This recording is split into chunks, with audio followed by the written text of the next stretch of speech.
Como eu disse, não é em toda despesa relacionada à educação que esses recursos devem ser aplicados.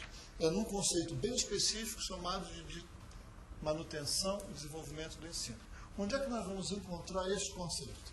Na Lei de Diretrizes e Bases da Educação, que é a Lei 93, 94, 96, que na intimidade é conhecida como LDB, Lei de Diretrizes e Bases da Educação. Tem algumas pessoas que põem LDB-EN, a Lei de Diretrizes e Bases da Educação Nacional, em que esses recursos podem ser gastos na remuneração e aperfeiçoamento dos profissionais de educação. Portanto, salários, vencimentos, que é a expressão mais correta para o serviço público, encargos sociais e despesas de formação, para atingir a qualidade, para atingir o nível, na atualização, etc. e tal, dos servidores.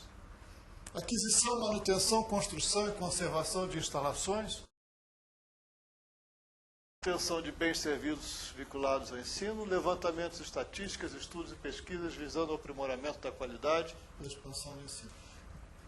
Realização de atividades bem necessárias ao funcionamento dos sistemas de ensino, concessão de bolsas de estudo, tanto para alunos como para profissionais de educação para fazer os seus estudos, amortização e custeio de operações de crédito, que são os empréstimos necessários, etc., aquisição de material didático escolar e manutenção de programas de transporte escolar. Aqui eu queria dar uma paradinha nesse último elemento. Além de uma série de coisas, o artigo 212 da Constituição Federal, que é aquele cujo caput eu apresentei na primeira transparência, diz que o ensino fundamental, embora hoje em dia se discuta a sua ampliação para todos, para toda a educação básica, mas a Constituição fala só em ensino fundamental, contará com programas suplementares de alimentação, material didático, alimentação, transporte escolar e assistência à saúde. 2 desses 4 estão aqui citados como sendo despesas de manutenção e desenvolvimento do ensino. Portanto, podem ser financiados com esses recursos da receita de impostos vinculados, 25% dos municípios e estados e 18% da União. Faltam outros 2, não faltam? Quais são? Alimentação e assistência à saúde. Esses não podem ser financiados com essa receita de impostos, tem que ser financiados com outros recursos. Nós vamos chegar lá nos outros recursos. Por quê? Porque são programas importantes, são uma noção de natureza tipicamente educacional. Material didático é transporte escolar, como a própria Creuza falou, ela deu o exemplo lá no Belém do Pará, lá onde a rede de ensino não sabe que percentual estão em ilhas, através daquilo que lá eles chamam de furos, que as crianças têm que trafegar pela água, entende? Então, o transporte escolar é uma condição vital, senão a criança não chega na escola. A assistência à saúde tem todo o recurso, tem todo o recurso da saúde. E a questão da alimentação também tem sua verba própria, nós vamos chegar. No entanto, meus amigos, é interessante você dizer uma lei, não bastaria dizer apenas o que pode, mas a LDB no 70 diz o que pode, no 71 diz o que não é. O que não pode ser considerado. Isso faz parte da nossa tradição. Tanta coisa foi feita, tanta coisa foi atribuída ou jogada dentro dos recursos da educação que o legislador, em 96, resolveu dizer, olha, isso aqui não pode.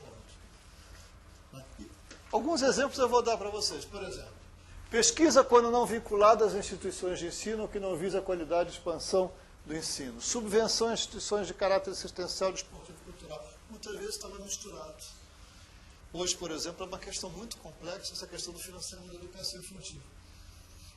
Sobretudo na área das creches. Porque, tradicionalmente, no Brasil, quem é que financiou as creches? Não era a área da educação. Quem financiava as creches era a área da assistência social. Não é isso? Quando a LDB foi aprovada, foi dito, olha, tem 3 anos para que as creches se integrem ao sistema de ensino. Em muitos lugares no Brasil, o que aconteceu? Tem que se integrar no sistema de ensino, então agora vai ser pago só com o recurso, só com o recurso da educação, e não vai ser mais pago com recurso da assistência. Não é isso. Certo? Há coisas que são imbricadas. As creches precisam ser cofinanciadas de diferentes fontes.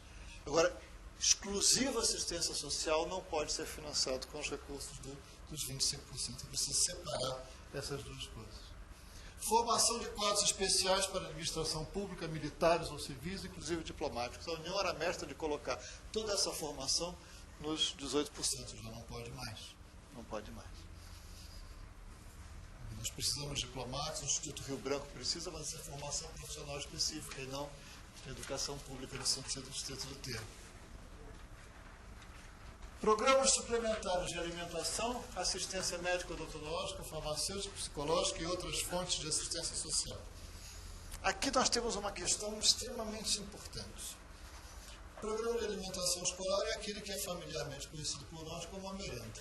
Esse, a merenda tem um imenso programa, né, de alimentação escolar há muitos anos. Na verdade, as pessoas costumam dizer que o programa de alimentação escolar no Brasil alimenta diariamente um número de crianças que é equivalente à população da Argentina, para vocês terem uma ideia, né, da grandeza, né, do tamanho, né, da magnitude desse programa. Né.